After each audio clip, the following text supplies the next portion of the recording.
Paz do Senhor para todos. Nesse momento, eu vou, em nome de Jesus, trazer um estudo a respeito do engano da teologia da prosperidade. Esse é um assunto que eu acho essencial nós compreendermos nestes últimos dias, porque nós estamos passando por um momento muito sério na história. Aquele momento que Jesus profetizou a respeito dos falsos profetas. Eles têm se multiplicado no mundo com as suas heresias. E uma das principais, e que tem levado muita gente a crer num falso evangelho, é esse ensinamento da teologia da prosperidade. É por isso que eu gostaria, em nome de Jesus, de trazer para você que vai estar ouvindo essa mensagem uma reflexão bíblica a respeito da posição de Deus com relação à prosperidade e a respeito do que é o verdadeiro evangelho de Cristo. Queria meditar nessas coisas em nome de Jesus. Primeiramente eu gostaria, para introduzir, de falar o porquê que essa doutrina da prosperidade, que é uma doutrina que enfatiza a prosperidade financeira, o sucesso neste mundo, nós vamos compreender um pouco melhor sobre ela, e eu gostaria de dizer primeiro o porquê que ela tem se proliferado tanto. O ambiente hoje é muito propício para que ela se prolifere no mundo e no meio da igreja principalmente. É tanto que esse tipo de ensinamento, muita gente acha que é o ensinamento básico da fé cristã. Mas por quê? Porque é um ensinamento que prevalece na mídia, no rádio, principalmente na televisão, com pessoas que não têm compromisso com Deus.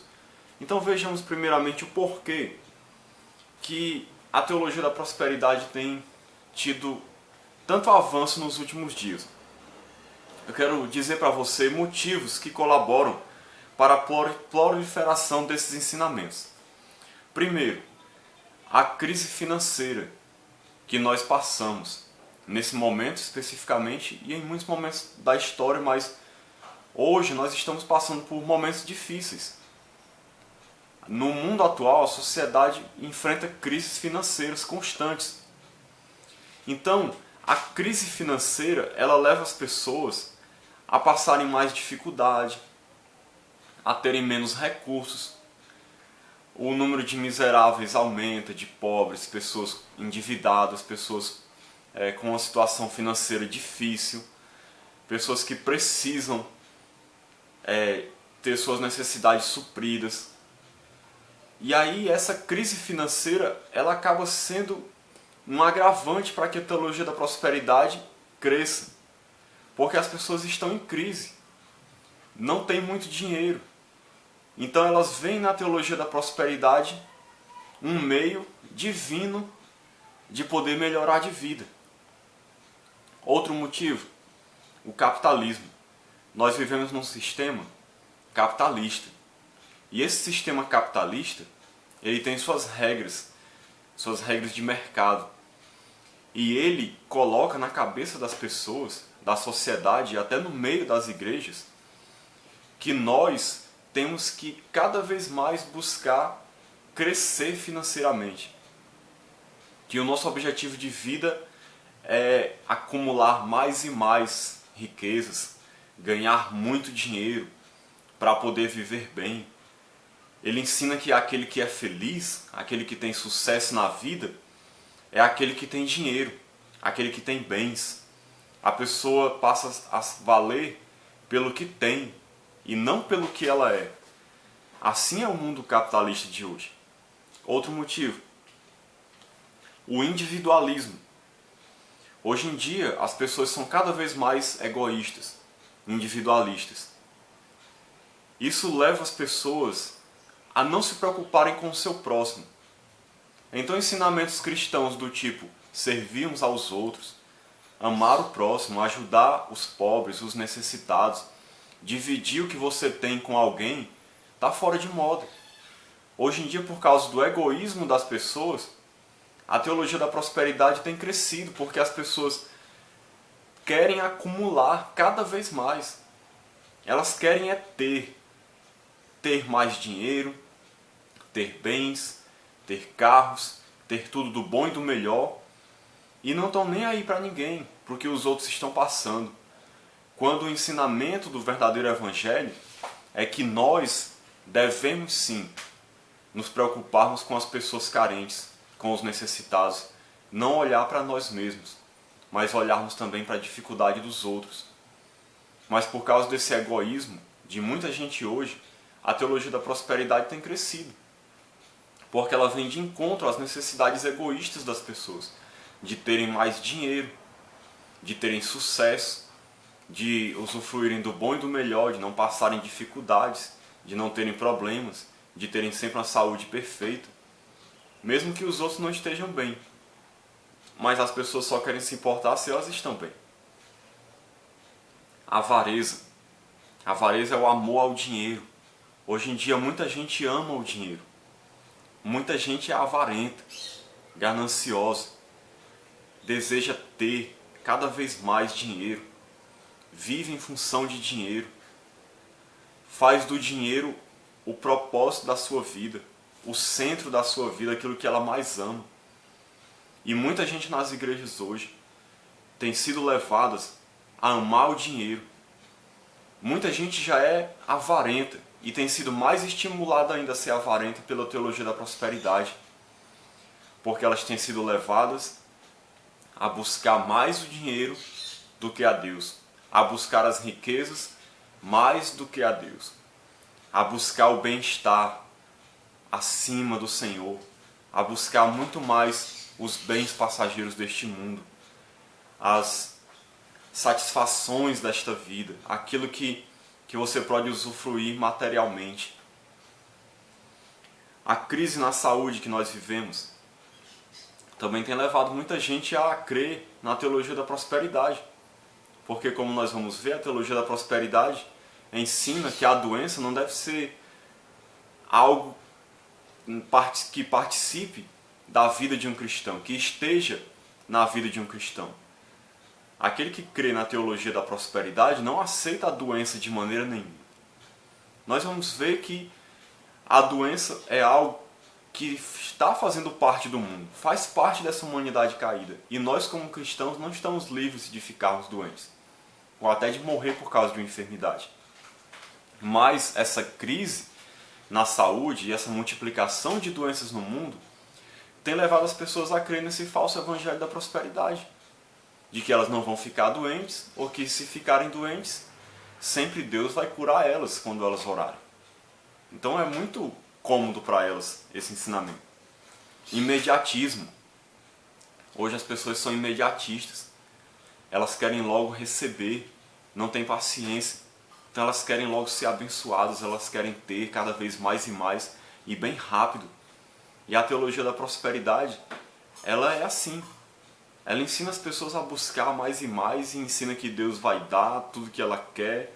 Não existe a questão se for da vontade de Deus ou não, se é o melhor para a pessoa ou não, se vai glorificar o nome de Jesus na vida da pessoa ou não. Nada disso é levado em conta. Não existe processo de provação, não existe aquela vida de paciência, esperando, aguardando a promessa de Deus se cumprir, porque as pessoas acham que Deus é um Deus que dá tudo o que elas querem, na hora que elas querem, do jeito que elas querem. A teologia da prosperidade, ela ensina essas coisas. Outra coisa, a falta de conhecimento bíblico, para finalizar esse ponto aqui. Hoje em dia as pessoas não conhecem a Bíblia. As pessoas, mesmo nas igrejas, não leem a Bíblia. As pessoas não têm conhecimento de Deus. As pessoas não conhecem o Deus que elas dizem seguir. Não conhecem a Jesus.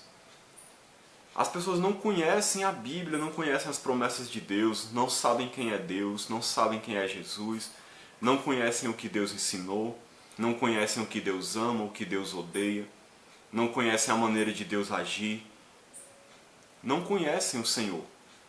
Então, por essa ignorância, a teologia da prosperidade encontra uma terra fértil no coração das pessoas para se multiplicar. E é por tudo isso e outros motivos que a teologia da prosperidade tem se multiplicado tanto no meio das igrejas hoje. Tem crescido como um câncer, tem matado muita gente, tem levado muita gente para o inferno, tem levado muita gente para longe de Deus, tem levado muitas pessoas a viverem uma vida abominável, um evangelho distorcido e achando que estão agradando o Senhor, quando na verdade estão agradando a si mesmos e pior, agradando ao diabo, que é quem mais fica feliz com a propagação desse engano, desse falso evangelho da prosperidade. Eu gostaria de falar para você nesse momento agora sobre as principais doutrinas da teologia da prosperidade, ou evangelho da prosperidade, para que a gente possa entender o que eles ensinam e o que a Bíblia ensina. A primeira doutrina falsa deles que eu gostaria de rebater é a doutrina que diz que nós temos que abraçar a chamada confissão positiva. Essa é uma doutrina da teologia da prosperidade. E o que é a confissão positiva? Confissão positiva é que eles acreditam que há poder nas nossas palavras. Que as nossas palavras têm poder de gerar no mundo espiritual aquilo que nós queremos. A confissão positiva nada mais é do que uma evolução, uma versão cristianizada do positivismo, que é a questão do pensamento positivo, de você falar aquilo que você deseja para que aconteça.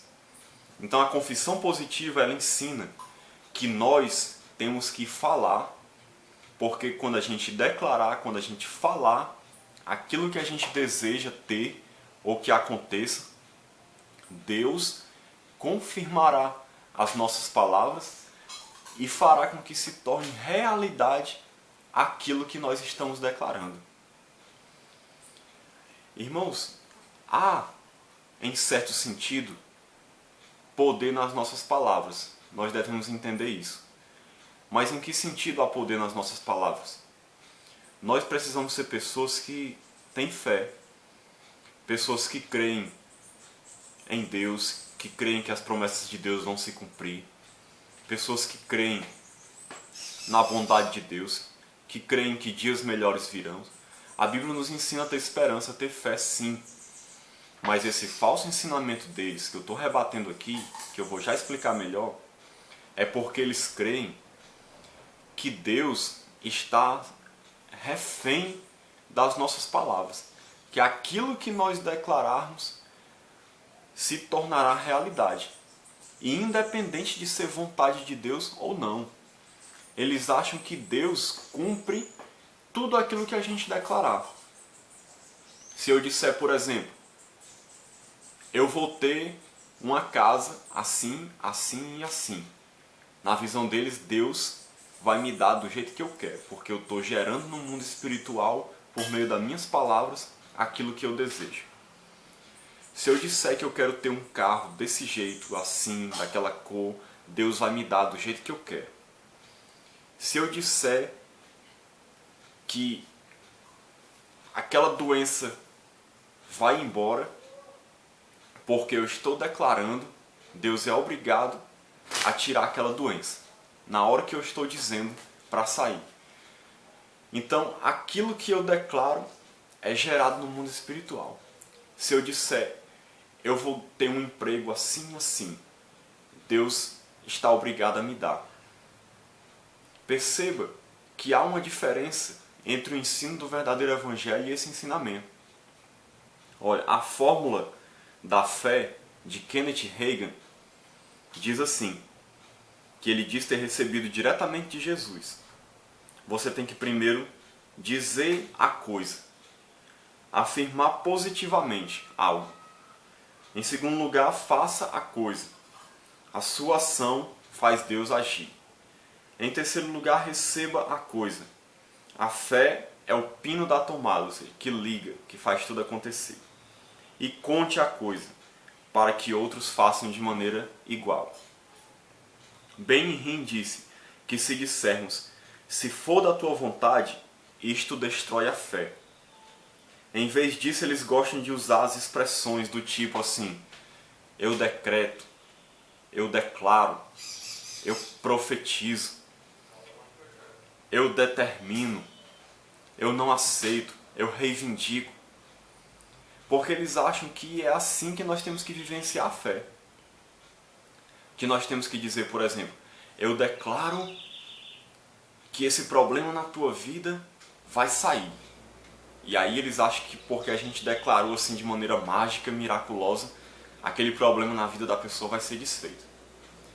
Eles acham que se a gente disser assim, eu determino que o seu marido vai voltar para você, aquilo vai, no mundo espiritual vai ser gerado e Deus vai fazer de acordo com o que você disse. Eles acreditam que se eu disser assim, eu declaro agora a cura na tua vida, então naquele momento imediatamente Deus vai curar porque eu estou declarando e as minhas palavras têm poder. Eles acham, irmãos, resumindo, que tudo que a gente declarar, Deus vai fazer, Deus está obrigado a fazer. E tudo a gente conquista pelo poder da nossa declaração. Nós temos que dizer, eu quero que seja assim, eu determino isso, eu declaro desse jeito, eu profetizo que vai ser assim, e aí Deus vai fazendo conforme tudo aquilo que eu disser que tem que ser. Não é mais Deus que está no trono reinando nessa visão. Somos nós que estamos no trono e Deus é só o nosso servo, que a gente vai dizendo faça assim, faça desse jeito, vai ser assim, vai ser assado, e Deus tem que fazer conforme tudo que a gente diz. Essa é a visão deles. E eles usam textos do tipo, esse aqui de Mateus 9, 21. O texto da mulher do fluxo de sangue. Eles pegam declarações como essa, quando ela disse assim, porque dizia consigo mesmo, se eu apenas lhe tocar a veste, ficarei curada. Essa mulher estava doente com fluxo de sangue, fazia muitos anos, e aí ela fez essa declaração de que se ela apenas tocasse a veste de Cristo, ela ficaria curada. Então eles acham que ali ela ficou curada naquele momento, por causa da declaração dela, a declaração de fé, que é assim que nós temos que ser. Mas essa mulher simplesmente, ela estava expondo ali a fé que ela tinha, de que quando ela tocasse nas vestes do Senhor, ela seria curada. Isso aqui não é confissão positiva.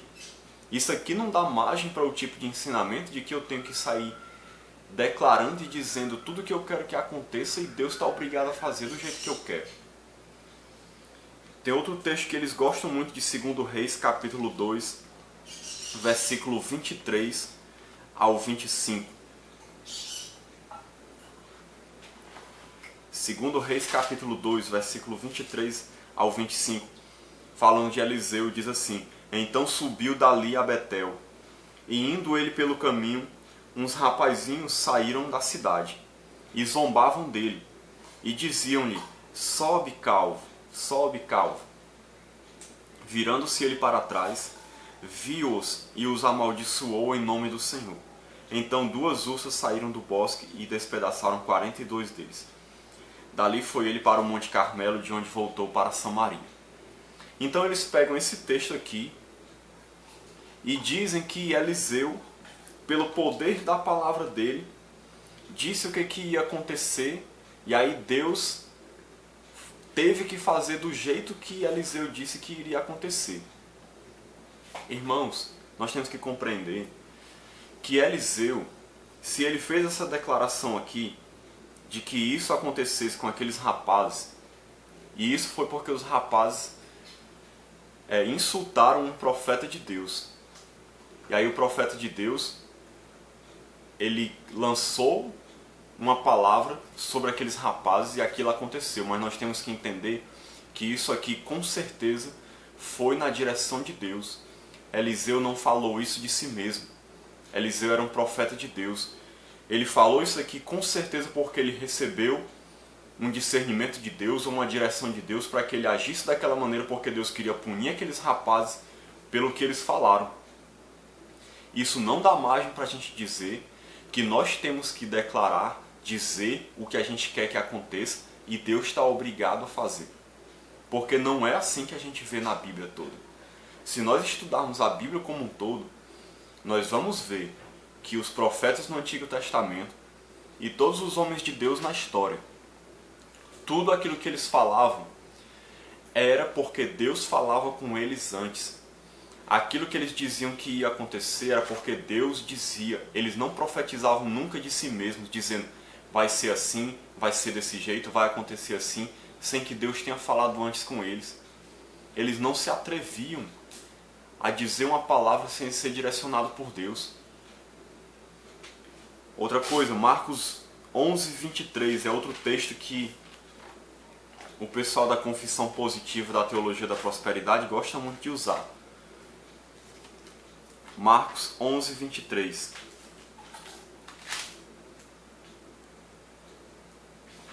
Diz assim: porque em verdade vos afirmo que, se alguém disser a este monte, ergue-te e lança-te no mar, e não duvidar no seu coração, mas crê que se fará o que diz, assim será com ele.